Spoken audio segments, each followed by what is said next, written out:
everybody. Welcome to Midwest Pair Talk Radio. I'm the G-Man. That is Deb. And you're here with us for another Thursday night of complete effery. Effing the effery. Oh, Lordy. Hey, at least I didn't drop the F-bomb, right? I mean, come on. Props for that. So welcome everybody out there in YouTube land. Howdy and on ho. the Podomatic podcast. Thank you guys for listening to us. So Deb. Oh, guess what? I was watching because I'm a YouTube watcher. I was watching a video today, and one of the guys that I watch all the time made a it's Star Wars Theory. He does nothing. I'm a big Star Wars nerd. Everybody knows that. And there's rumors that, well, first off, let me digress. Let me tell you the full story. The full story was back a couple months ago. Bob Iger, who is the CEO of Disney, pulled all advertising of Disney off of X, formerly Twitter. And somebody, Elon Musk was the typical Elon Musk, and was doing an interview with the guys, and they asked him about it, and Elon basically told Bob Iger to go F himself. And so they've been going back and forth. You know how people with money do. And the video I was watching this afternoon that posted a clip where Elon was at some premiere of a movie with a friend, a very rich friend. And he's like, oh, I don't know. Just kind of thinking about what companies I can buy next. And he winked because they were talking about Disney. So I think there might be a big possibility that Elon Musk is going to go after Disney and try to buy Disney. Ooh. Wouldn't that be a hoot? Yeah. Hey, guess what? What? You know, I thought we were going to have Bob on our show tonight. It's not this week. It's next week. I'm stupid. It's just me and you tonight. Aren't you very pretty? Oh, that's what you get for not paying the help. No, I'm just kidding. No, I just texted him. Sorry, I'm looking at my stuff here, and I'm like, no, it's the 15th, and I am crazy. Let me fix this mess I just made.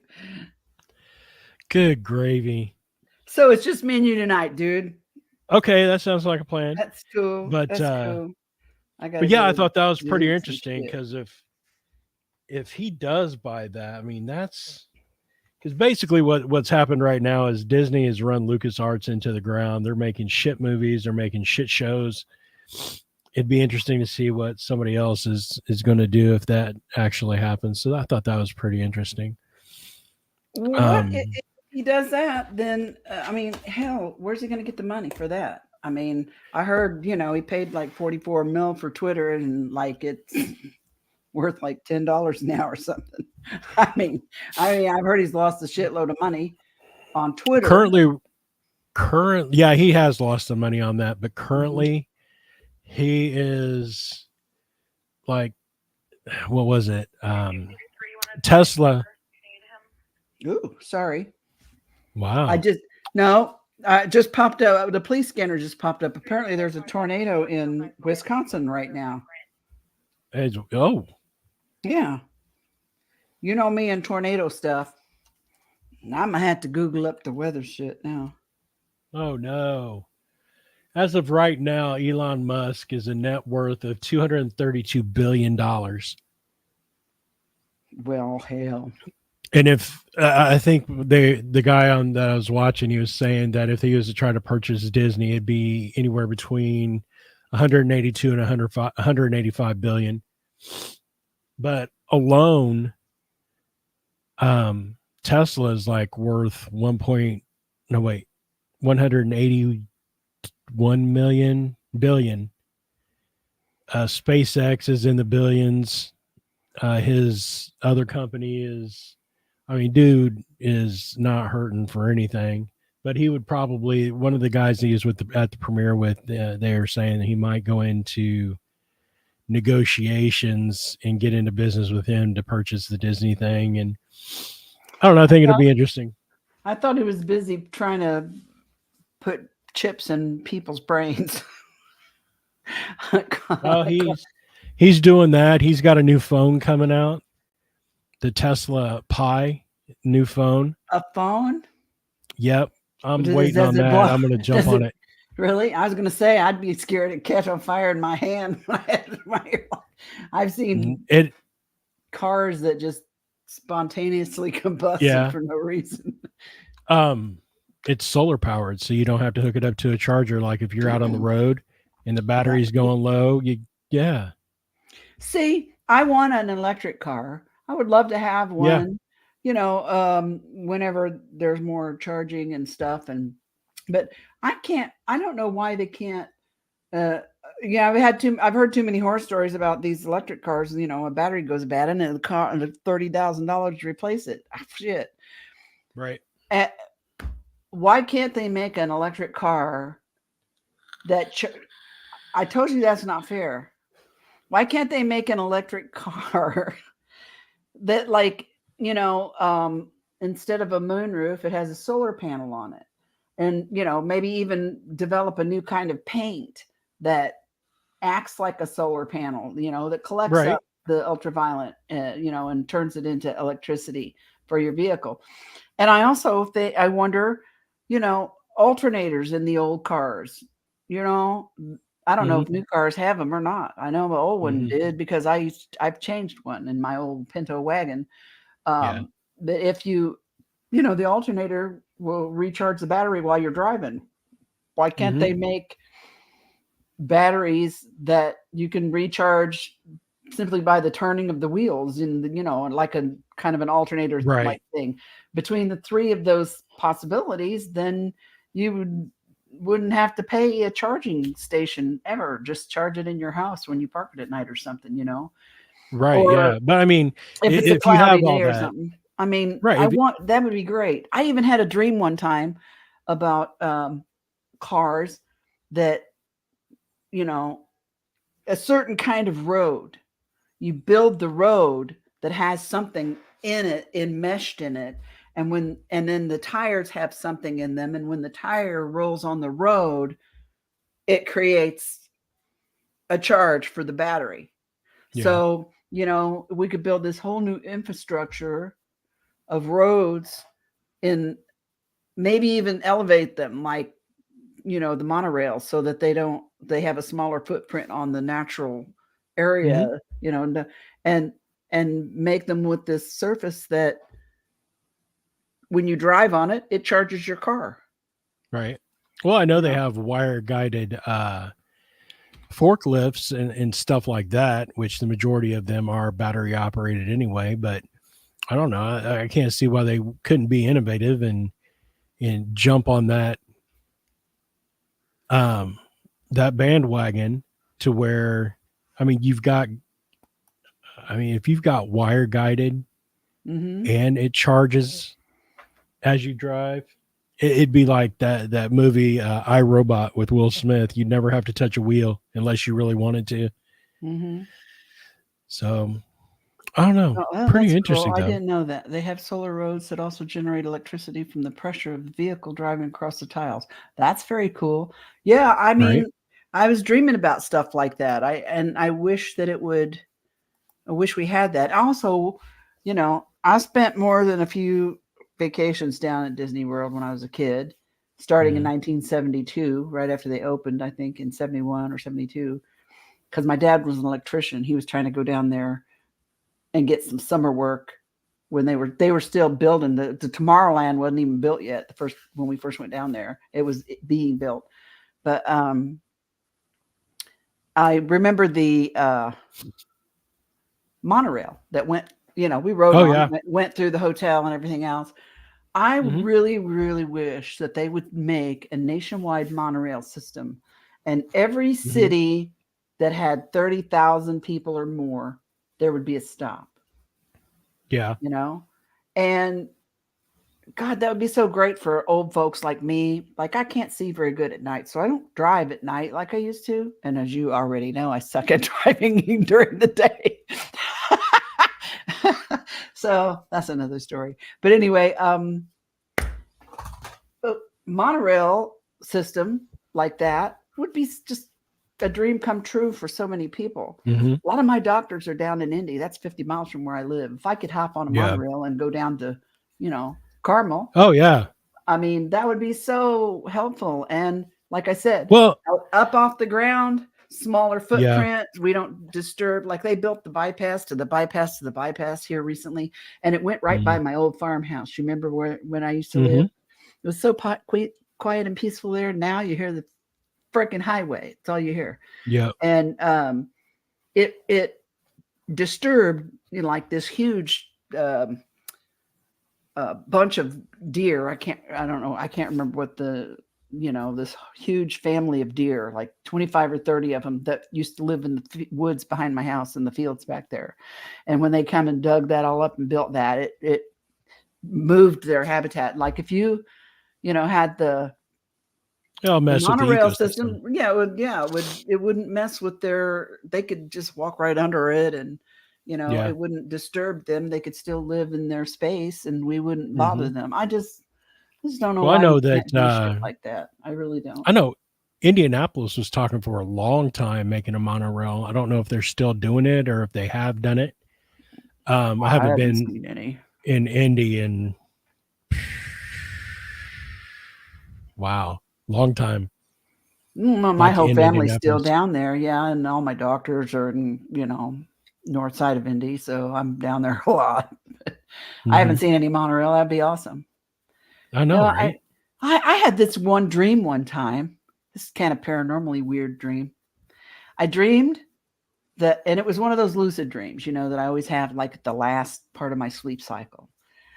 I dreamed that I was visiting my great grandson. I mean, like, way in the future. And I don't know how I got there, but he's like, Grandma, and I was in this, I don't know where I was, in his home or is in a hospital setting or something, but I was so impressed with the toilet. The toilet, I'm serious. Well, me and the toilet have a personal relationship anyway right now. But the toilet, when you use the bathroom, whichever one, it told you if you weren't drinking enough water. It told you what minerals you needed. It told you if you needed, it assessed your health and would tell you if you needed a colonoscopy. It would tell, it did all kinds of stuff just when you went to the bathroom. It right. told, it helped, it managed your nutritional needs and your medical needs. And I thought, why, that's just freaking brilliant. I was so impressed with this in my dream. God, and I had this dream. It was years ago. It was probably 10 years ago, maybe, or longer. So I don't know if I don't know if I went somewhere and I used their bathroom and it was so fabulous or like what. that, right? I think they have something of that nature. Like it'll tell you that you have to drink more water or you've got too much sugar in your pee or it was stuff like that. Yeah. Oops. There we go. We both hit the show. They have toilets doing some of those things now. They do? I had no idea. Yeah. Damn, these people need to get out of my head because I have these dreams and shit. What I need you to do is every time you have a dream like that is that you need to go down to the patent office and throw a patent on that. Do plans or whatever it is you need to do to get the patent on that. Do you know, like back in the late 80s and early 90s when I was drawing all those weird visions, those dreams that I had with those images and shapes and stuff, a whole bunch of that shit showed up like 10 years later in crop circles in England, the same shapes and things. And I was fortunate enough to be friends with Colin Andrews, who was one of the bigger crop circle investigators at the time, and George Wingfield, who was my best man when was our best man when Kale and I got married in Vegas, another English crop circle investigator. But I showed him to. Yes, I feel that way. I showed these designs to Colin, and I said, Mhm. I know you probably think I'm crazy, and I'm really not trying to be. And but I'm seeing this. Do you see this? Do you see the similarities? It's like, yes, I do. And you're not the only one who's had these experiences that's doing this. And I'm like, no way. And he's like, yep.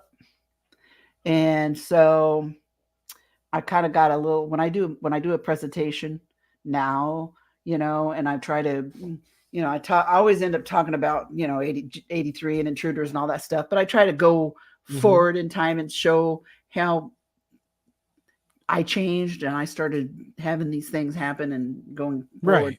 So in some of the older PowerPoint presentations that I made, I had a few of those comparisons, and it's I don't know, it's mine. There's, even I've had this discussion with Colin. At this point in time now, a big majority of the crop circles that show up in England, specifically England, are more likely man-made. And they're really good, and they've gotten really good at doing it quickly, but there's still some that are not. Yeah. I mean, these are ones that show changes in the soil and in the joints and the plants and on the molecular level and all that.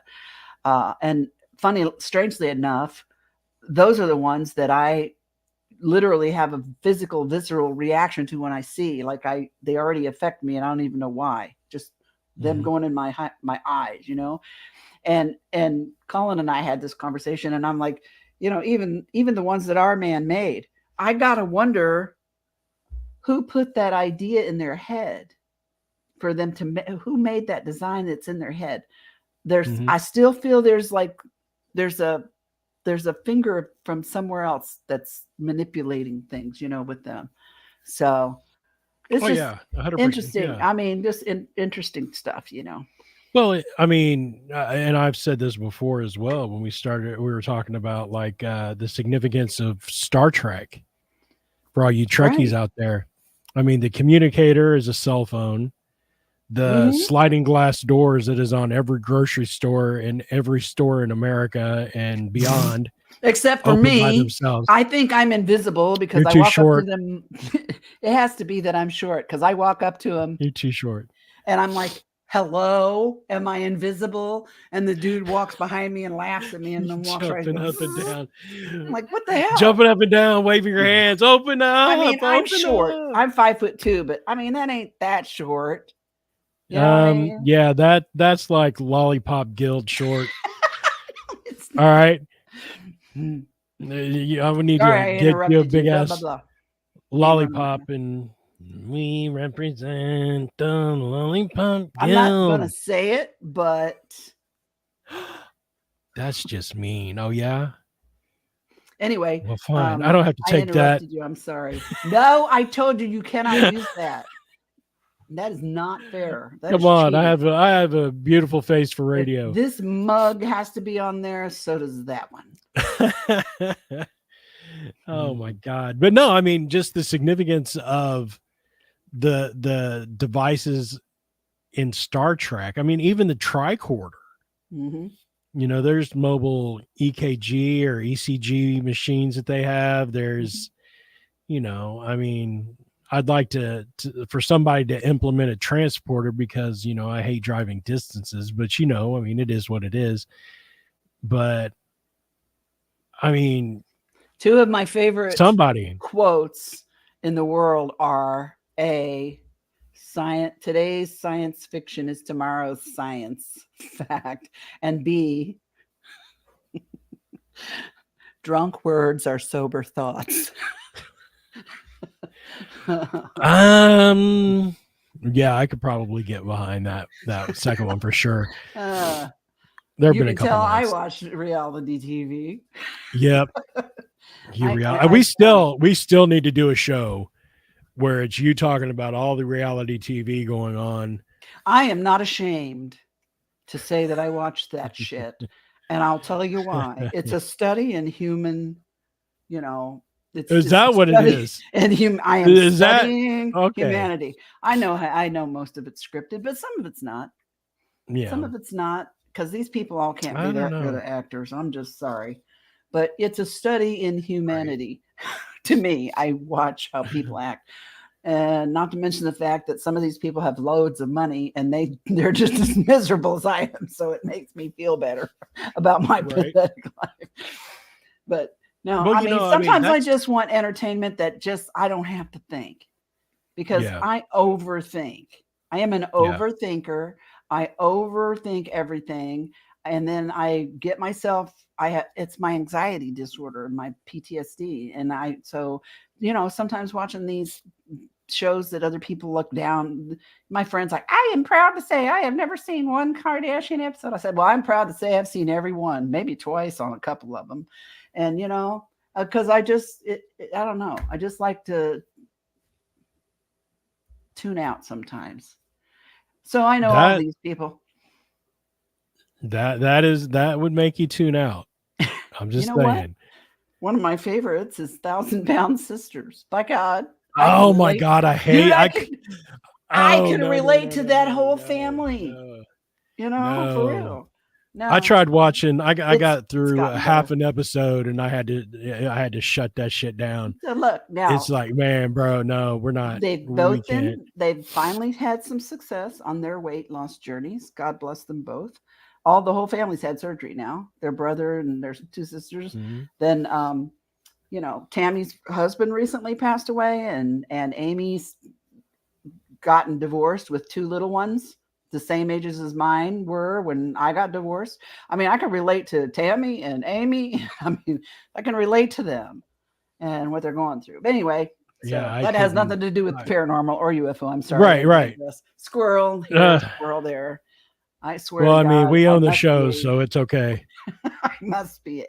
I, I I know I'm dyslexic to some degree, and I wonder how many other Yeah. experiencers or people who experience paranormal or UFO stuff or have that issue.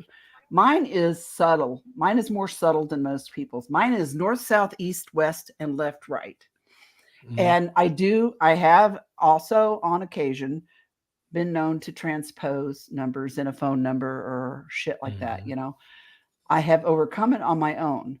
The way I overcame the left, right, well, the north, south, east, west one, I carried a what do you call Compass. them? Compass in my purse for 30 years. I just did it. Cell phones with navigator. That's like that's my little slice of heaven when that started.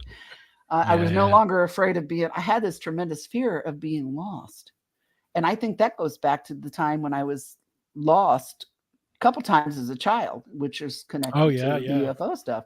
So I've always had this fear of being lost, right? So this north, Mhm. south, east, west issue I had with not being able to get my bearings, that really, really fed that fear. And so I carried the compass with me. And then thank God for, Navigator and cell phones when they finally came along.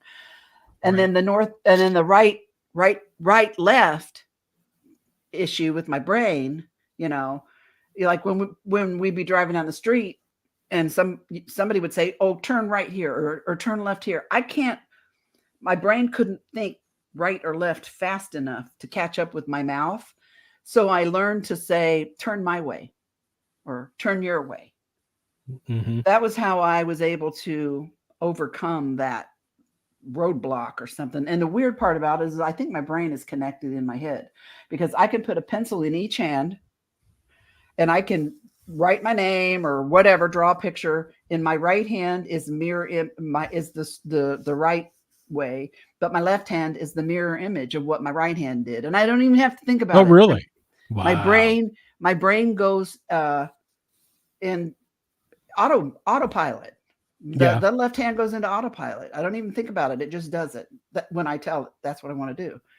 But And then so in the transposing of the numbers and the letters, I overcame that because I worked at the Bureau of Motor Vehicles for a year. And I'm telling you what, if your cash drawer was 2 pennies wrong, not only did you get in trouble, you got audited by the state. And we would Right. deal, Yeah. I would have to count down my drawer, be $15,000-$20,000 in there just on my shift.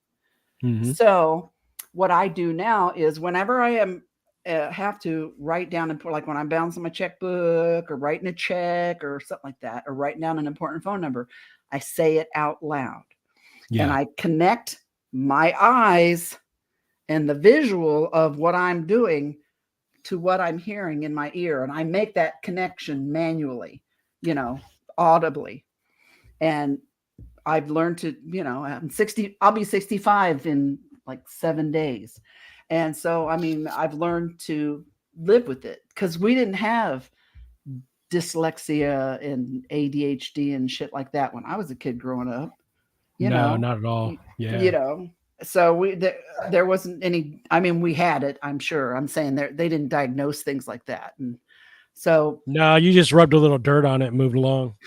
your old man busted your ass when Right. Right. But yeah. So I mean, my brain's always been wired a little differently. I think that way, and I wonder how many people who have encounters like I've had, both UFO, UAP connected, or paranormal, also have these sorts of problems and issues. No, I never talked about this for years and years, until it started popping up all over the place, and people were, I'm like, hey, I do that. Does that, Right. I've never been officially diagnosed with anything. And at this point, I don't think it really matters. I've learned how to overcome it and live with it and not let it, like wreck my life much. I mean, Do you see this going on in the background? Yeah, what's happening back there? The dogs are losing their minds. Why? My dogs are high right now still. There's. Are you being? Look, what are they doing? Roughhousing. They're not. It's not like they're seeing a ghost or anything. Oh no. Oh, okay, good. No. Speaking of that, though. Oh Lord, here we go. The team that I'm with, we're supposed to have a meeting this week. We're going to the HorrorCon on the 2nd and 3rd of March, right? Yeah, you tell me. So we're going to get together and we're going to do a panel and talk to people, and so we're going to have a meeting. Stop it! They don't listen to me, but come to find out, we're going to have to. There goes Dee. Hi, Dee. You missed her. We got a call for a lady that's been having some problems in her house, so we're going to go over there and do an investigation. But it's pretty big stuff that she's the claim of activity that she has going on. So it's going to be a pretty interesting investigation, I think. So I'm looking forward to that.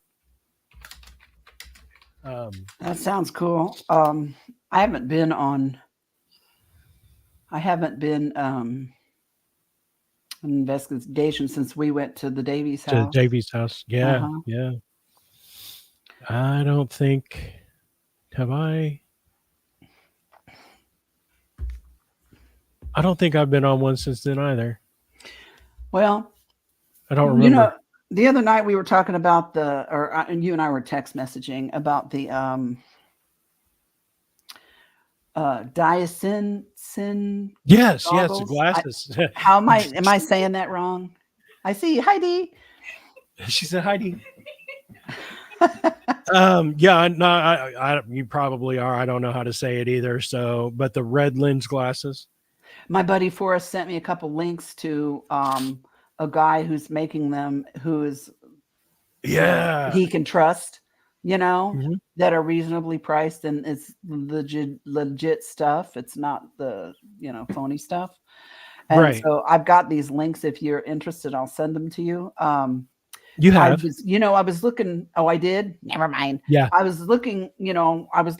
I used to have an IR camera with infrared. Is that what it was? Or full No. spectrum? Full spectrum Uh, camera. yeah. Yeah. I used to have one. I don't know what. Ultraviolet, full spectrum. Yeah. Yeah, I don't know what happened to it. I have no idea where it went, but I thought that's what this little one was that I had, the Sony one that I found, this Yeah. little Sony Handycam.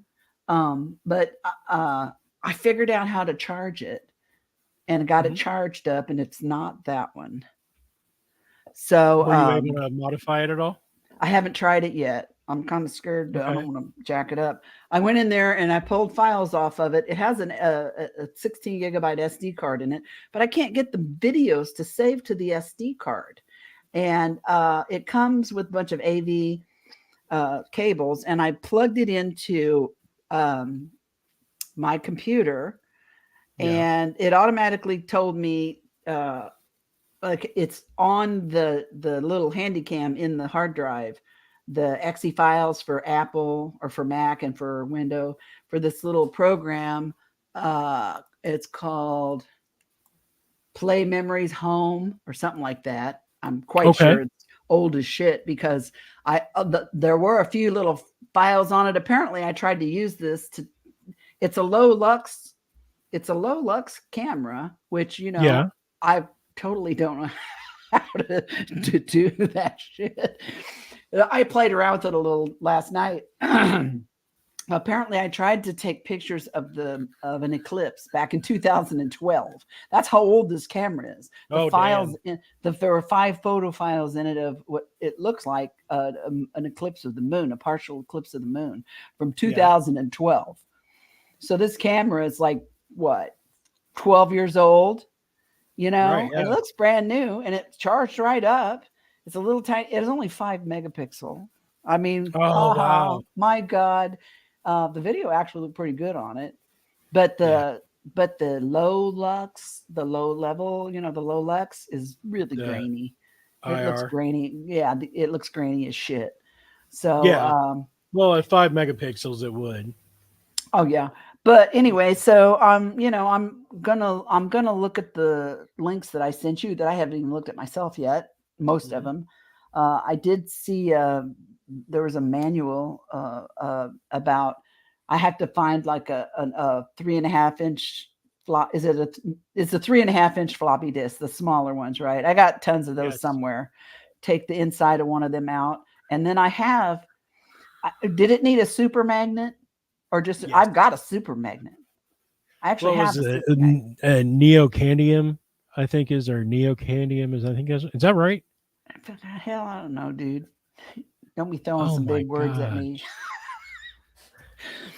I'm gonna try. Okay, now I did the shack hack. Remember the little Yeah. I radio? have I have your Yeah, little radio. I did that. I went to the Radio Shack and bought one of them little transistor radios, and I shack hacked it myself, Yeah. and it worked. I did It it. did. I put a starter in my Ford Pinto wagon, and I put an alternator in. Was it the Chevy Vega I had? Yeah. So I'm So you're handy. I'm handy. Neocandium. I'm handy. I'm the Or builder of okay. furniture in this house. The oh, thanks, Hoss. The IKEA ain't got nothing on me. And everything I have, you can't even buy furniture that's not in a box and weighs 400 pounds. You And know, if you do, it's $3,000. yeah. And then it's 10,000 if it's already built. And I'm like, Yep. screw that. All my end tables and entryway table and everything I built. Well, Yeah. that entryway table weighed 100 pounds, and I had to open the box in the garage where the delivery man pissily left it and Right. carry it in piece at a time. But I am the builder of stuff, and I can read the directions, even if they're in Chinese. I just need the pictures. So I'm pretty handy. I can visualize how things are going. I really only just need a picture of the A finished picture. product usually, and I can Yeah. get it. And like my husband tries it, and we have 800 extra screws, and he's like, "Oh, they just Right. send extra screws." I'm like, they don't send 400 of them. Right. Maybe Right. one. Right. Maybe if you're lucky, they send you one. No, they Right. don't Or spend. two possibly. I got a handful of screws and washers and shit. I know this stuff goes somewhere on this furniture. So I Right. just said, give it to me. I'll do it. And I've been doing it ever since. I built, do you know those, bunk beds that the bottom was a full size bed and the top was a twin, Yeah. and they were made out of ours was metal pipe. The boys had that. I bought one of these and it said, this is a 2-person job. And I said, Robbie, hold my Coke. Watch me. I put that son bitch together by myself. It took me 8 hours and I had to get creative with chairs and things for props, but I did it. Dang it. Anyway, I don't know. Maybe that's an artifact of my, or maybe I'm that way because of the things that's happened to me. I don't know. Well, chances are it's just a happenstance of circumstance. If you didn't do it yourself, it wouldn't have got done. And necessity is the mother of invention. I mean, exactly. I had to put in a ceiling fan one time because I couldn't get anybody to help me do it. And I'm like, well, screw it. I'll do it. And I did it. Didn't kill myself either. You didn't electrocute yourself at all, did you? No, not a bit. Nope. But I did almost kill myself one time. I bought a little lamp that hangs on the kitchen wall. And it had it had a little lampshade with roosters on it. I got it at a flea market for like $1. And I brought it home and plugged it in and it electrocuted the shit. I couldn't let go of the plug. I was electrocuted so bad. I thought I was gonna die. Oh my God. So now I never buy anything like electrical used anymore. It scared me. No. It cured me of that. Yeah, I don't do that. I don't antique. I don't believe in antiquing. I don't believe in buying used like that. There's a place called Treasure Mart here in Kokomo that's like 5 floors of antiques. And when I walk in there, I immediately feel like my psyche is bombarded. I feel like, I've said it before, I feel like a bug zapper in the dark and all of the mosquitoes head towards me. And I'm like, no, I cannot handle it. I don't like old stuff. I want new. Old stuff smells like dead people and mothballs and shit. No. 60% of the time it's got energy on it. I can. You take stuff into your house like that, you're just asking for bad juju. My father used to say he could smell death. Yeah. He was psychic as hell, I'm sure. But I mean, and he always said he could smell death, always. And he was never wrong. Yeah. So it's weird. All my people are weird. I love them. Yeah, all your people are weird. Spice of life. If everyone was normal and sane, this place would suck and be so boring that I would just want to leave. Right. I got a hair stuck on my glasses somewhere. It's driving me crazy. Oh, I hate that. They get in because I push my glasses up in my hair. These are just readers.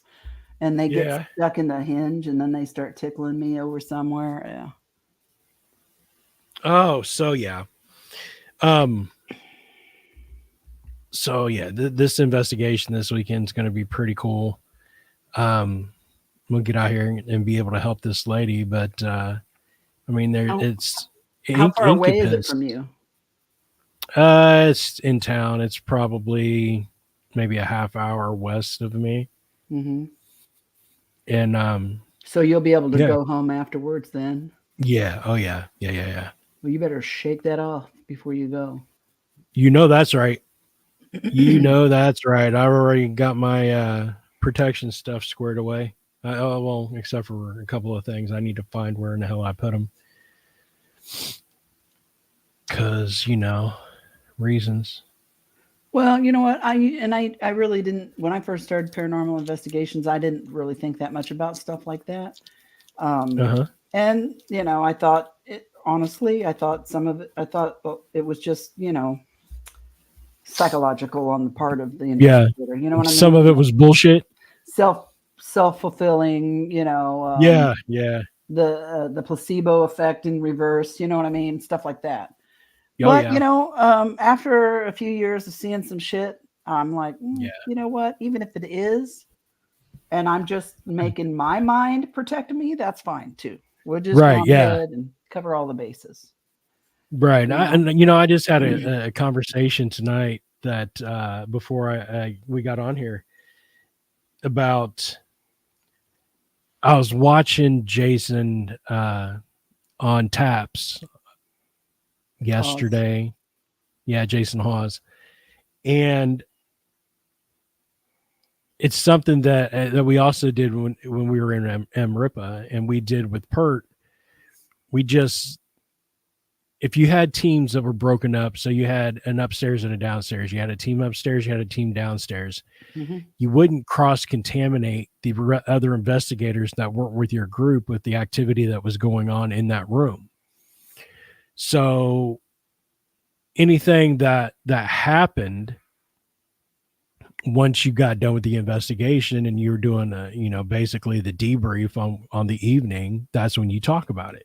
Right, but we didn't talk about it while we were doing it, and then when we did a Right. rotation, we didn't say, "Oh, this happened in this room," because we didn't want to plant any Right. Yeah. subconscious thing in their minds that because Right. we're So human beings.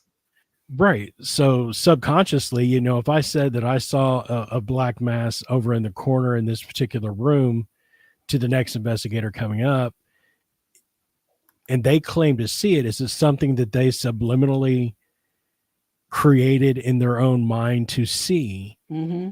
And I think that takes the scientific aspect out of it. So, locking it down, don't talk about it until Mm-hmm. after it's done is something that I think that is kind of, there goes my dog again, is where we're going to kind of start going in the group Yes, that I'm in now. because we did that in PERT when you and I when we started that Mhm. that we did that too, and it makes sense. Yeah. Just like our confirmation requires avoiding cross contamination. Exactly. Yep. And when Bud was doing the investigation part of of our case before he wrote Intruders, and while he was writing Intruders, he had asked a whole family, including me, to not read any more books about UFO stuff or watch any movies about it or any other thing. Now, back then, we didn't have the internet. Right. You know, Because you're old as dirt. Yeah. we didn't have the internet, so it was basically what you could get from the library or see in the movie theater on TV. And Right. Right. I had seen the Barney and Betty Hill story. I think it's called Interrupted Journey. I saw it on TV. It was Mhm. black and white Yep. when I saw it because we had black and white TV. But and then in '77, Daddy took us to see Close Encounters of the Third Kind on Christmas Eve because that was a kind of a thing we did when we were older. When we were older kids, and as we got older, we would go to the movies on Christmas Eve. That because we weren't religious, we didn't go to church, so we went to the movies Right. and out to eat. Right. So, but Bud had asked everyone, and especially me, don't look at it anymore. Now, I had picked up Missing Time in the library just a few months before the June 30, 83 thing happened. I can't, and I never finished that book. I could never Yeah. finish it. I have a copy here signed by Bud that he gave me later, and I still haven't read it. I mean, just enough to give me a couple of panic attacks that sent me to the hospital, but Right. uh, I don't really feel the need to read it at this point. But Yeah. I can't think of. I may have read something by Zachariah Sitchin about ancient aliens, Chariots of the Gods. I think I may have read that prior to, um, Yeah. you know, but I didn't really recall reading very much stuff about it. Hmm. I was a science fiction fan with my dad. I mean, I watched every episode of Star Trek growing up, all Right. all versions of it. But when I was younger, it was more about spending time with my dad than what Hmm. was on the TV. Because I mean, I was just excited to be able to stay up past my bedtime because Star Trek was on. Dad wanted somebody to watch him and scratch his back, and that would be me. So I mean, but Right. Okay. so it was more about a thing I did with my dad than it was watching the show. Now, Right. when I got older, and watched it, I understood more, and I liked Twilight Zone, Rod Serling. I like to watch those when I got older. Hmm. And then, of course, my father was a big Planet of the Apes fan, so I've seen every Planet of the Apes movie and every incarnation from the Yes. beginning. I actually had a crush on Roddy McDowell. If anybody out there is old enough to know who he is, he was the original Cornelius in the first Right. Planet of the Apes movie. But Really? you know what got me? It was the accent. I am a sucker for a British accent, you know? And then I'm kind of unique. Like when everybody had a crush on Captain James T. Kirk, okay, which he was cute. I kind of like, Bones. no, Spock. I don't know why. I had a crush on Spock's ugly ass with the pointy ears and the weird head. Really? I had a crush on Spock, and then let's see, when it and during the next gen, that's number one was fine looking. Uh, Jonathan Frakes, he still is an older man. I still think he's incredibly attractive. He's such a handsome older man. Yeah, he aged like a fine wine. But anyway, I mean, he was good looking. But I actually, I lean towards Jean-Luc Picard. Yeah. There's something about that bald head and that English accent again. Accent. Kills me. Yeah. I'm a sucker for an English accent. And Hmm. then, okay, when I was really young, everybody liked, um, uh, the monkeys. Now, Mm. because I was a little young for the Beatles, uh, the monkeys and the Jackson Five. I had a big crush on Oh Michael yeah. Jackson. I loved the Yeah. Jackson Five. I wasn't a fan of the Osmonds. I don't Mm. know. I like all my Yeah. friends like the Osmonds, but I like the Jackson Five. I had a crush on Michael when he was we were the same age actually. But also like the monkeys, I love the monkeys, but everybody loved Yeah. Davy Jones, the little English guy he was cute with the Right. little haircut.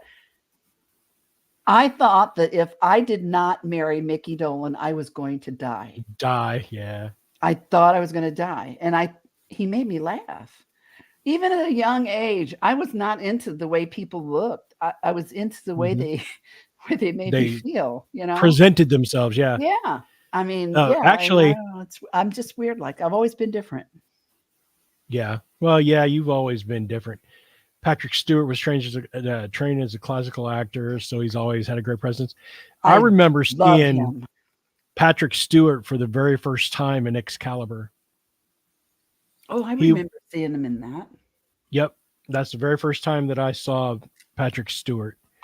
Um, which Excalibur was a great movie, especially in all our Arthurian fable. I mean, Knights of the Round Table and the story of the Lady of the Lake and all that. That's my jam. I Hmm. love those growing up. I still do. If I find it on Netflix or Max or Amazon or Paramount Plus or shall I go on? I'll definitely watch it. But I mean, it was just something about and Merlin Hmm. and the Merlin in Excalibur was a little bit over the top for me the way that it was portrayed. But I did watch the English version of a show that came out mid 2000s called Merlin, and it was a younger cast. The guy that played Giles in Buffy the Vampire Slayer uh, played King Luther Pendragon or Uther. I'm sorry, Uther Pendragon. So I mean, it was a good series, but yeah, the accents are pretty cool. I'm a One of my sucker. best buds lives in Australia, and he doesn't believe in any of the paranormal stuff, but he likes to hear me tell my paranormal stories. Imagine that. But his accent's pretty fire too. I went to England once. I actually was sent. I went over there to speak to a UFO uh, group at Sheffield University, and was brought over there. by some folks, and I stayed at their home, and th- they were very lovely people. And I Hmm. went to a shopping mall with the wife of the fella because she Hmm. needed to get some facial creams or whatever. And she and Right. we both used the same Estee Lauder stuff. So I'm at the makeup counter and I'm looking to see what kind of stuff they have here that we don't have in the States. And I'm Yeah. talking to her, and the little makeup lady, she comes up to me and she says, "Are you American?" And I said, "Yeah." And she's like, "Oh, say something." And I said, "Why?" And she's like, "I love your accent." And I'm like, "I don't have an accent, you do." And then she's hollering, "Hey, come over here. She's American. Come here and listen to her talk." I'm like, damn. Right. So, Maybe you can talk because the whole English accent thing, right? but yeah, yeah. I don't know why. I've always been different than everyone. I was different Hmm. when I was a kid growing up. Yeah. I was the hippie kind of, but I got along. My neighbors were cheerleaders that lived next door to me and cool kids, and we were friends. So Yeah. they were friendly with me. But yet Hmm. I was real nerdy, and I had big Rosanna Dana hair like out to here, and I smoked, and I had a blue jeans jacket that said with the deep purple patch on the back, and you used to make our bell bottoms even bigger by slitting down the side and putting other pieces of Putting denim in them. I had slide. like the Yep. biggest bell bottoms on the planet. And I got caught smoking in the bathroom one time because I handed a cigarette under a stall to a teacher. But the teacher came out and she goes, "Here, you better be glad I'm a smoker." Back when I went to high school, there was a smoking section outside and ashtrays for students, Yeah. but everybody smoked. Hell, I remember my mom taking me to the doctor when I was a kid, and my mom You're and my only doctor were both smoking a cigarette while I was right being there. examined. And my mom Yeah. coughed, and she goes, "Oh, you really need to give these up." And I remember hearing the doctor say, "Ah, they won't hurt you." Yeah. Good Right. God, what a different But world I came from. you're only 12 years older than me. Yeah. So a lot of the things that you're talking about is exactly what I mean, school in the 70s, that was school in the 70s. Hmm. You had your hippies outside smoking their cigarettes, you had your preppies walking around with their pom-poms and the football jocks, Hmm. and you had the nerds, The only thing I you didn't know? do was drugs. Everybody thought I Yeah, did. All the yeah. people that I went to school with thought I was high all the time. They because of my eyes. They called my eyes squinty eyes, and they always thought I was high. And I'm like, Yeah. okay, whatever you want to think." But I smoked weed one time because Mhm. everybody else was doing it, and I literally thought I was going to die. Yeah. It did ever all my friends were giggly and laughing, and they were having a fun, and all I could think about was, "Oh my God, my mom and dad are going to kill me." I mean, Right. I you know, it magnified my anxiety to the Anxiety. Oh, yeah. point of almost psychosis almost. I mean, it I would highly suggest that if you suffer from PTSD and anxiety disorder, you think twice. I mean, Right. it did not do me any favors, and I promised God that if I survived, I would never do it again, and I never did. And from that Yeah. point on, when my friends would pass the joint around and I would say, "No, thanks, I don't want any," and they started making fun of me, and I said, "Well, then I guess you're not my friend." So, and they're like, "Oh no, it's no, what, don't be that way." I learned early to stand up for myself. So Yeah. just say no. I did say no. I And I didn't do any of that until I was probably over 25. I never did it I again. just I Ne- was a baseball player, football player, sports athlete. I never had time for any of that, And now that and I've I quit still don't. smoking, I don't want to, I haven't had a cigarette in 22 years. I'm not about to put Yeah. smoke of anything in my lungs again. Well, I don't know what I'm gonna do with you. But my girlfriends we're all 65 and have arthritis, and she's like, "I'm thinking about trying gummies for my arthritis pain." I'm like, "I'm not doing it." I don't care how much arthritis pain I have. no. I don't want to feel paranoid and scared anymore. It did not make me feel good. Yeah. It had the like the opposite effect on my brain that it did all of my friends. And Yeah. that was when I first began And to it, realize there might be something different about me, because yeah, everybody else likes to smoke weed and I can't. I don't like it. See, I'm too much of a control freak. Oh yeah, me And, too. I mean, I don't want. I I don't like just, to get drunk because I don't want to be in out mm-mm. of. I was always the designated driver. I loved it because I got Yeah. free cokes all night. Yeah. Oh, yeah, yeah, I yeah. got free cokes But all night. see, I wouldn't. I mean, I would drink at the bars, but I wouldn't get so. There's only I can count on one hand how many times I got so shit faced that I couldn't drive. But I would just, I mean, even after I hit 21, I was clubbing till about 23, 24. I would just rather drink at home because I can get up and take my fat ass to bed. You know what I'm saying? Hmm. Yeah, I don't know if he was in the first Dune or not. We have to look that up. Um, but I just don't. I don't have the chops for it. And it's the Well, same with me though. It was just, oh my god, what am I doing, and why is this, and why can't I fucking see straight? where'd you go? Yeah, I mean, I've always wondered. You know, I've always wondered if, I always thought, from that point on, I always thought I was different. You know, Mhm. but since we don't have a guest tonight, I can talk about some of my shit, I guess. Hell yeah. I always thought there was something different about me because weed didn't affect me the way other people did.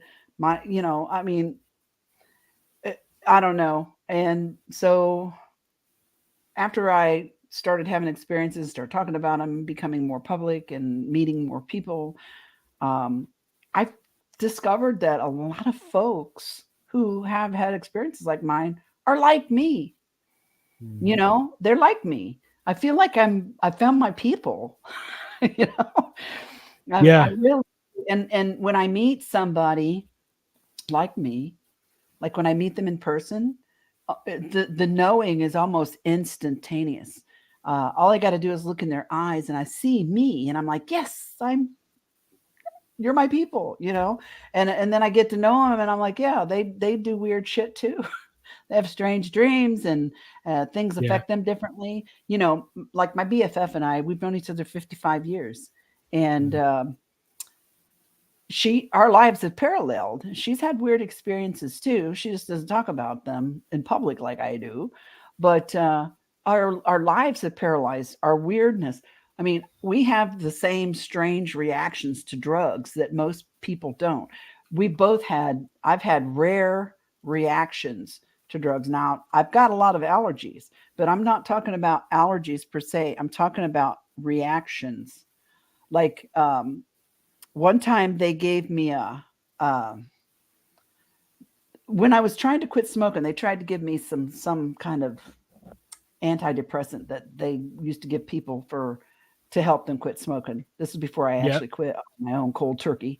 Yeah. It was a serotonin reuptake inhibitor. That's all I know about. I can't remember the name of the actual drug at this point, but I know that much because I had a rare side effect from this drug that it interfered, and it had a name that long. I mean, I can't even remember what they called it, but it was very rare, and it interfered with my autonomic nerve responses.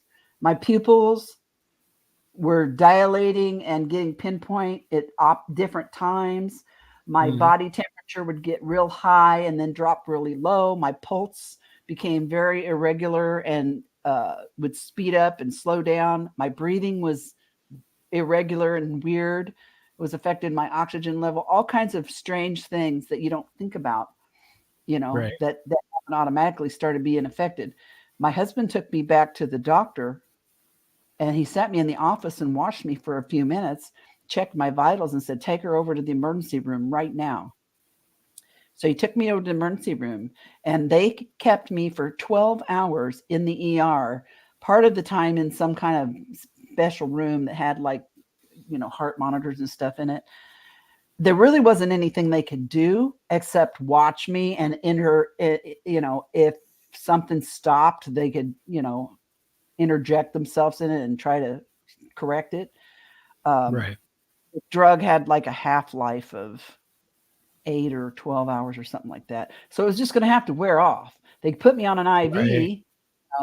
but they started me on an IV, and then they just had a nurse that sat in there with me and watched me Mhm. like the whole time. Somebody was in there with me and my husband until it wore off. And then when I finally came out of it, the doctor told me, don't ever take a serotonin reuptake inhibitor. And I don't. But Right. I'm it's a very rare side effect. What Mhm. that doesn't that I can't, it's very rare, but that's the kind of shit that happens to me. If it's weird and rare, it's going to happen to me. Right. Well, Well, I mean, that's probably why we're friends. I've been written up into the medical, whatever they call it, um, mhm. journals I twice now. was I was with when I had Robbie, Mhm. I got preeclampsia that progressed to Mhm. eclampsia. My organs failed and my heart stopped twice. He was born 7 weeks early by C-section. And Yeah. we both left the hospital 7 days later. And this was 45 years ago.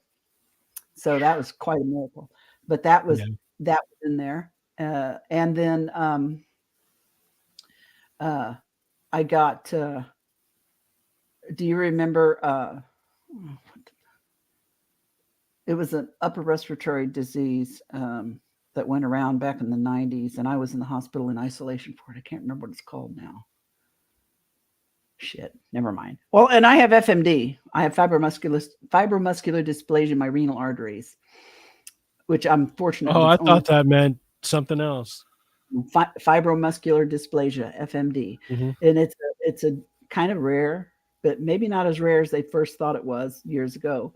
Right. Mine's only in my renal arteries. It can happen in any part of your arterial, brain, neck, Right. head, Yeah. heart. And in mine, it grew.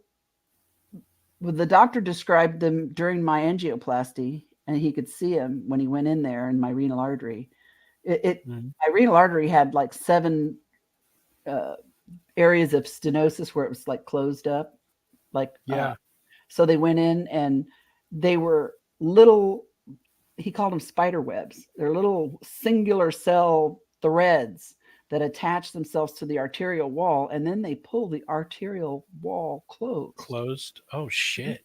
So he went in and it was 7 balloons. He popped, he would open a balloon up and it would pop the thread and the arterial wall would pop right back open. Didn't have to have stents or anything. Now every year I have to have Dopplers of my kidneys, my main aorta, my carotids, all that. And Oh yeah. every 5 years I have an MRA and a CTA of my neck and my head. I'm more prone to have something called SCAD, which is some kind of like coronary artery rupture thingy. I don't know. Anyway, Right. yeah, and they think I was born with that. I was like, my body wants to kill me. So, Wow. I mean, yeah, I got all kinds of weird shit going on with me, you Right. know. So I don't know if it's all part of the UFO paranormal thing. I don't know. I Well, it didn't. would predate 83 date though, wouldn't it? Well, it would predate '83, but I have had shit happen to Yeah. me since I was 6. Right. Which would have been around the time that your sister had an experience, right? 1965. Kathy's experience in 1965. Right. Yeah, that was weird. Um, I still don't know the whole thing, but the part that I do know is the part that she talked about all the time, Mm-hmm. and I know some of it's in Intruders, Mm-hmm. but it's been so long since I read it, I can't remember. But she took my mom. She was taking my mother to a bingo game. We lived in Indianapolis. She was fixing to drive my mom over to a bingo game in the evening after dinner, drop her off, or early late afternoon. She took and she just This was 65. She just got her driver's license. She was still a teenager. Mm-hmm. And she took mom, dropped her off at the bingo game, and she was coming back down 10th Street, headed east. And she got close to Holy Spirit Catholic Church. And all of a sudden, she felt this overpowering compulsion to turn into the parking lot of the church. So she did. And she drove around to the back of the church. There's a big parking lot in the back there and some other buildings. Every year they have a 4th of July festival there, so it's and all the carnival rides and stuff. So it's a big area back there. And she said she stopped her car and she looked up, and right over her car was this giant silver disc with colored lights around it. And the next thing she realized, that her whole car was lifting up off the ground and going towards the silver disc. Then the next memory she has is she's in her car and she wakes up in her car in the driver's seat, but it's dark and several hours had passed. And not only that, it was now time to go get mom from the bingo game. So she pulls out of the parking lot and she heads right back to the bingo place where she dropped my mom off. Probably the Sahara Grotto or something like that. Because the Holy Spirit used to have bingo games, so it wasn't there because that's where Kathy went. So it must have been Sahara Grotto. Anyway, she told my mom about the whole thing and everything that happened. And my mom always said, man, she was animated and she was absolutely 100% certain of everything she saw and all that. And, she would tell the story at home from time to time. My family liked to get together on weekends when we all still lived close together and mom and dad were still alive. We'd all, we all had kids of our own. We'd go to my mom and dad's house and play. We used to play poker. And then as years passed, we got sick of that and we started playing Yahtzee. Mind you, for money. These people were ruthless. But, they take your rent money. They didn't care if you were a family. But, when we get together, even when I was younger, when we get together and Kathy would tell the story and, usually when us little kids, because she was 11 years older than me, and then Bobby and Sherry were right behind me. So it's like two different generations almost. She says she would tell the story and we would kind of laugh at her or say something, and she'd get pissed off and wouldn't talk about it anymore. It wasn't that we didn't believe her. We just thought it was fun to make her pissed off. Because she was right. Yeah. That's how siblings do. We knew what buttons we could push. Right. Yeah. Right. I swear to God, I wish Intruders had been more like my family, because these people were crazy and we had so much fun and we were all funny. We all had a good sense of humor because, if you can't laugh, you'll cry. You know what I mean? That's how we dealt with things. Yeah. But, our poker games there's enough material just from our family poker night to fill up probably 10 seasons of a sitcom. I swear to God. Right. How come we don't have a reality show? Come on. And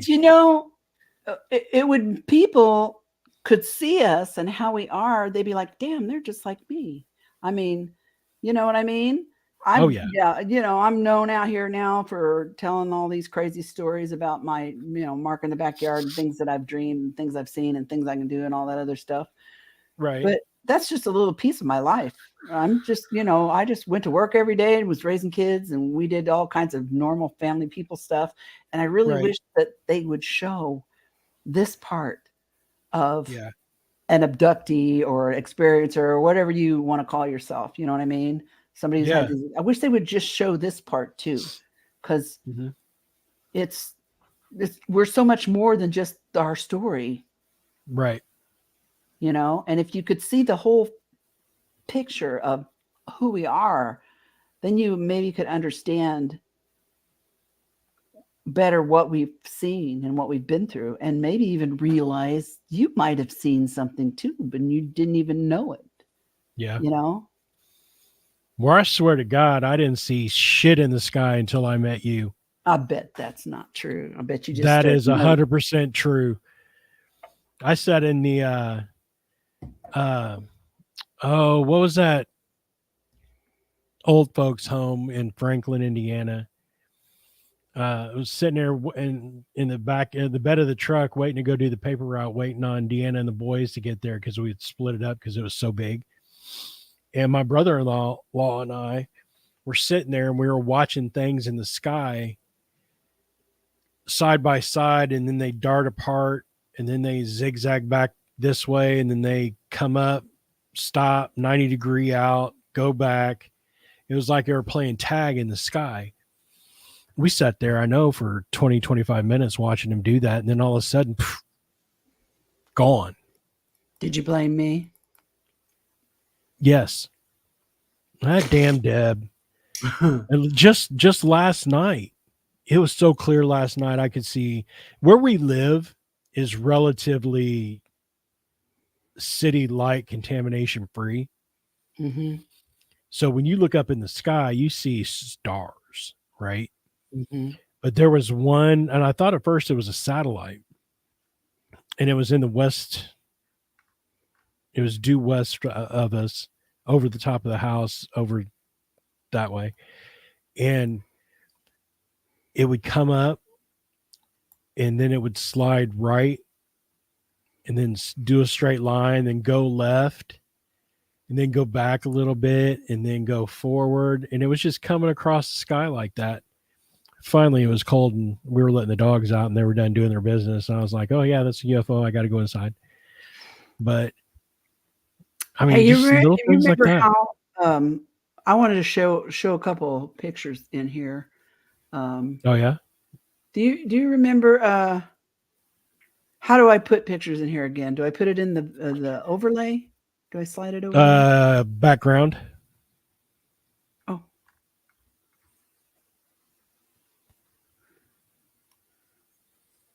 Put it in the background. Not the back door, the background. Shut up. It didn't go anywhere. Oh my God. I'm going to show you my UFO to everybody. Stop it. Maybe. Hold on. Drag. Okay. Oh, there it is. It went in. And then this one. I'll dump them when I'm done. Hold on.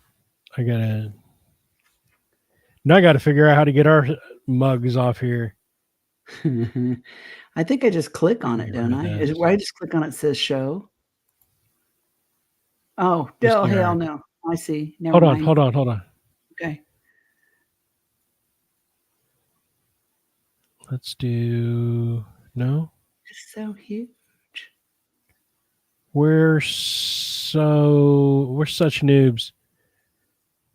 I thought it was in banners where I put it. I don't know. Try overlay. Yeah, it's overlay. I'm sorry. There's my UFO.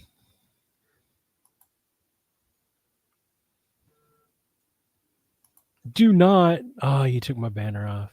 No, I didn't. Oh. I deleted mine. I took mine out. Oh, yeah. Whatever. Put your thing back on. I don't give a shit. Hold on. Why do you hate my culture? Wait, what? Hold on. Put it in overlay.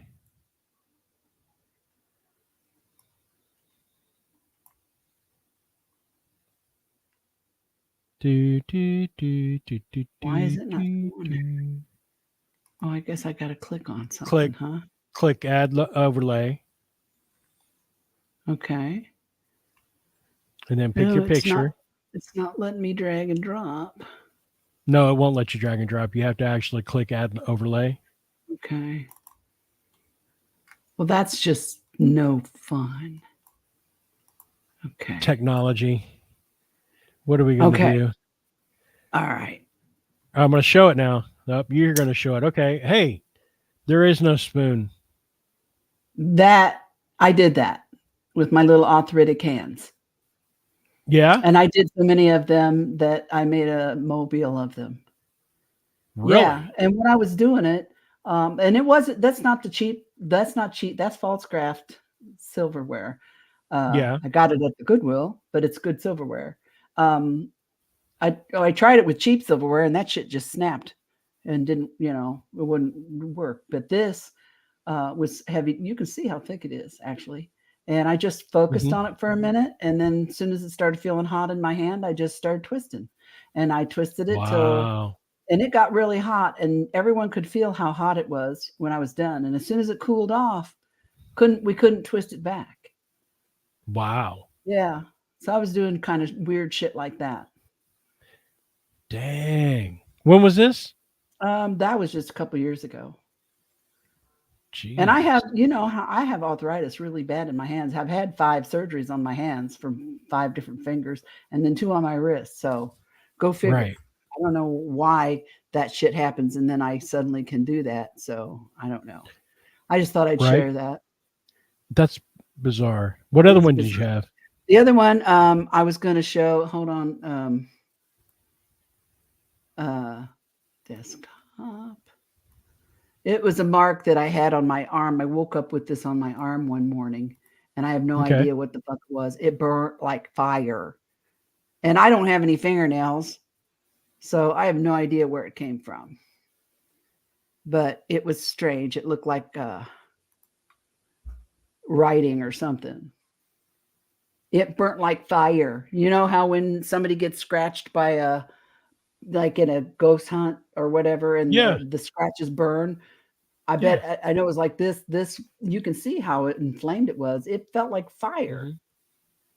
And I woke up with that, and I have no idea it was on my arm. What the hell does that mean? Who What wakes is up with that? I have no idea who wakes up with a scratch like that on their arm. Would you do that? Right. Bizarre. But yeah, And see, when did that happen? that was in November of 2009. Really? Hmm. I think we knew each other then, didn't we? Yeah. Yeah. Yes, we did.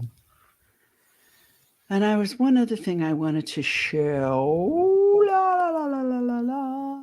Hold on. Where's my stuff?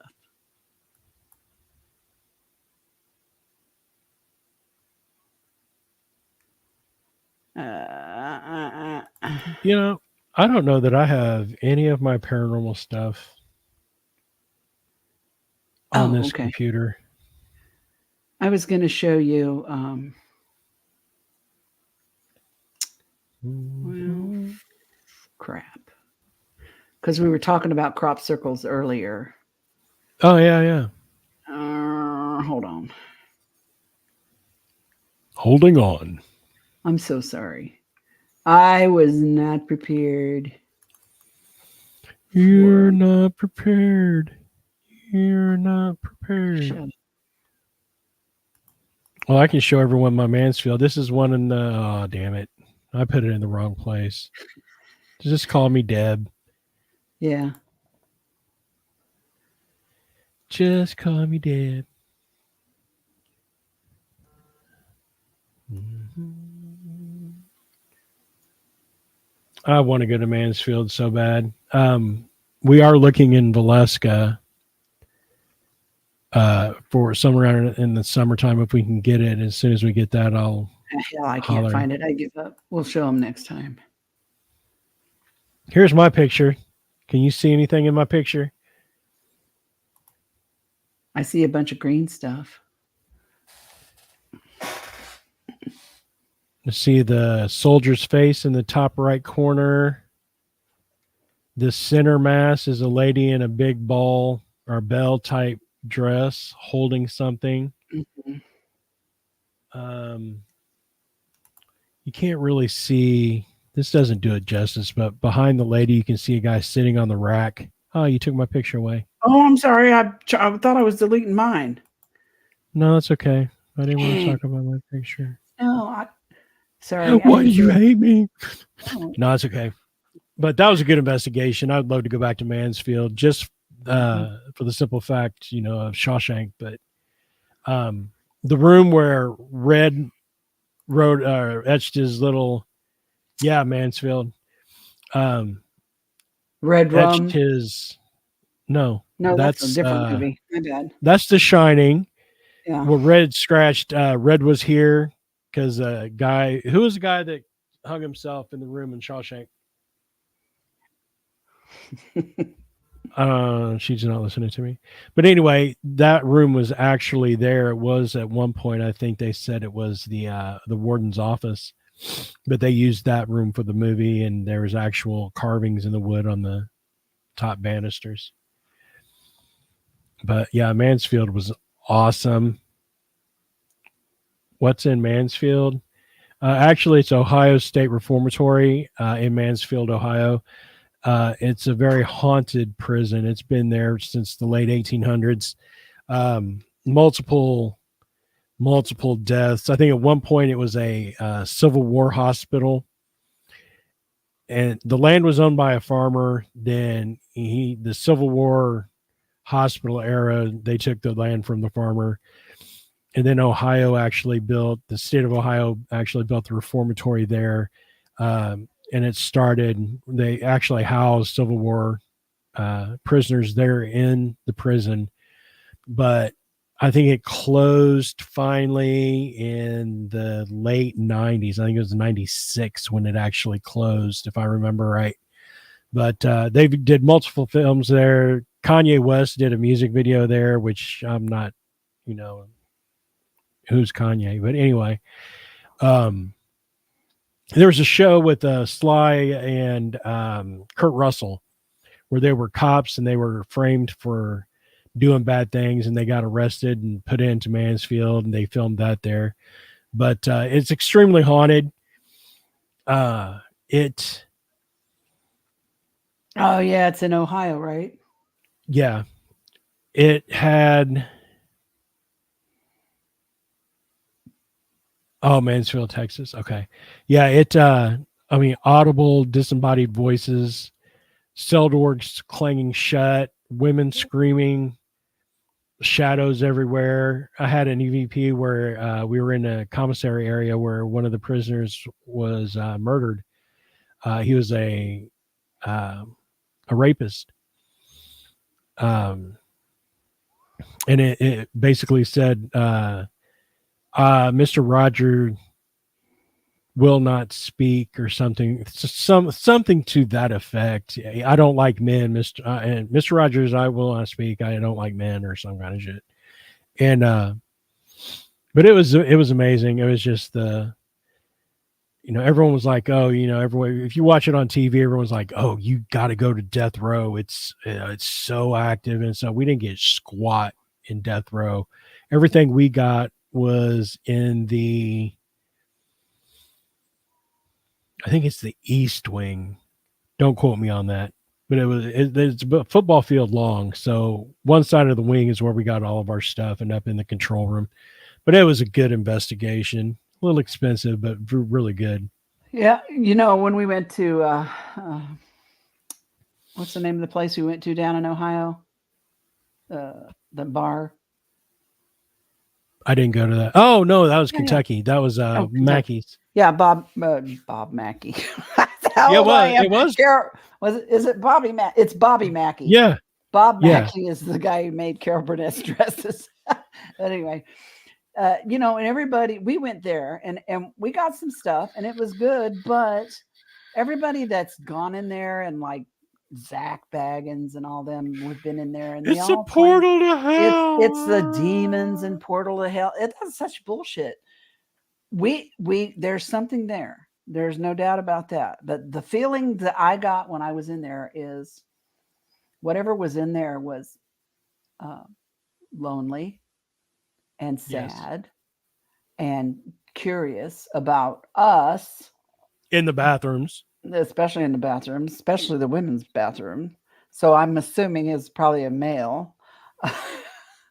But I didn't feel evil or, demons or anything like that. I just felt somebody was just, there. Oh, and I kind of got the thought in my head, the feeling that here comes some more. Jesus Christ. When are they going to stop coming? You know what I mean? Yeah. Like the investigators. Like, you know what I mean? Oh, yeah. but there's definitely has some stuff going on in there, and it'll be, I read that they're renovating it. They've got it closed right now for renovations. I mean, this is like the first time they've ever done that, right? Yeah. I'll be curious to see if anything changes. Oh, I bet you they have those guys. I bet you there's at least 2 or 3 construction workers who just walk off, especially Because if they're in the sometimes when bathrooms. you stir up stuff like that, you piss them off. Oh yeah. Especially if they used to own it, like if they're the Mm-hmm. former homeowners, don't touch my Yeah. house. Like I can hear my dad right now. He's probably sitting in the dining room. He's probably sitting in the kitchen chair in front of his window like he did for 30 years, bitching about the yard or something. You need to mow that grass. Right. Yeah. I wonder why, because at the Crump Theater, I had issues in the bathroom there as well.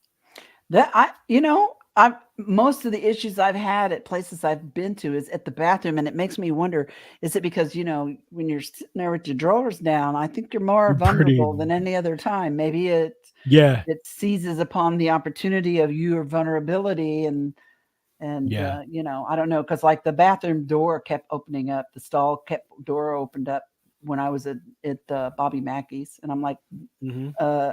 shut the door. Right. Yeah. Come on now. And even when we were at the Davies house and I went to the bathroom, I kind of got this weird feeling like somebody was watching me pee, which was just kind of weird.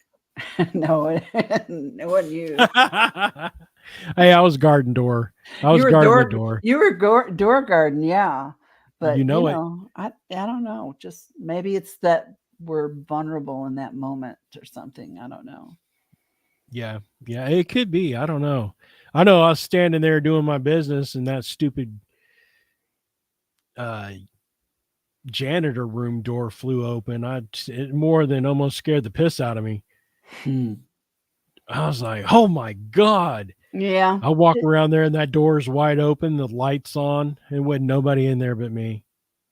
I'm I like, want. "Come on, man." I'm really hankering to go do some more investigations this summer sometime. Oh, I got you. You're welcome Mhm. anytime you want to. I'll put you up and we'll get you out there. And like I said, I know we're talking about the Velisca house in Iowa, the Velisca axe murder house. We're going to go there. There's one in Ohio that they're wanting to go to. I think that just might be a little bit further than what I want to go for 2 trips over the summer. And there's quite a few stuff going on around the area too that I think we're going to get into. But I'll find out. I want to do the roads and I want to do the Asher house this summer. Mm-hmm. So That's if Asher. Biff's, They're both good ones. Those are both good. yeah.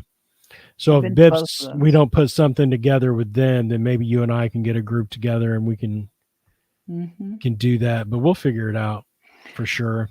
And I'm thinking about asking. Do you remember Wendy Piatek? Yeah. Do you remember hearing us talk about Tennyson, which is down in your neck of the woods, Tennyson? I don't know that I do. Tennyson, Indiana? Yeah. Um, Wendy was working on a very interesting case down there, and we got some audio. We called it It. The family called it It.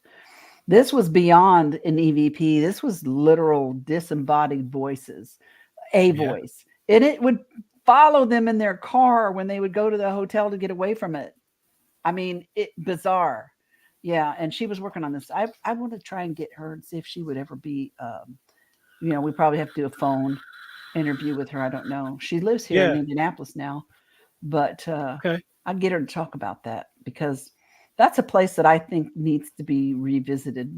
This has been years and years ago. I don't even know.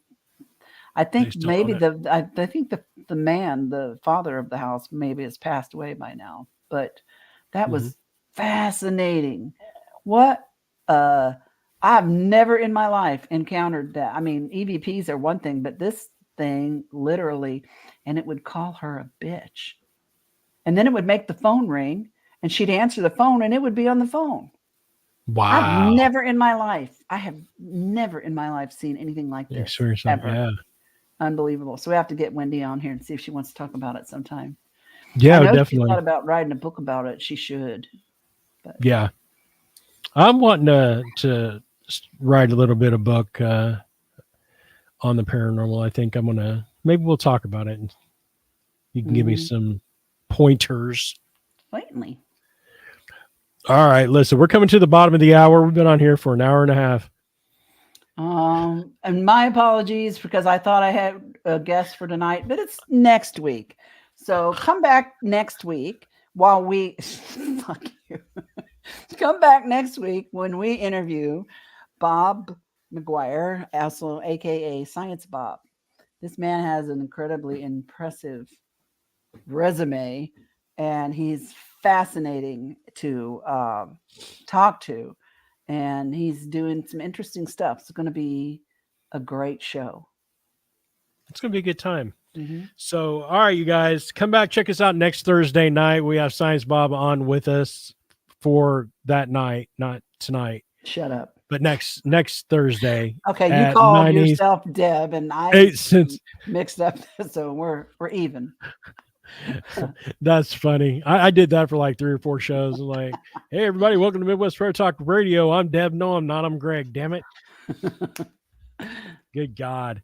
All right, you guys, thanks for hanging out with us. Remember, go out there, smash the like and subscribe on YouTube, and go listen to us on podcasts while you guys are at work. And you can giggle at work, and everyone will look at you like you're crazy because, you know, that's what people do. So, all right, out of here. We'll see you guys next week. Bye.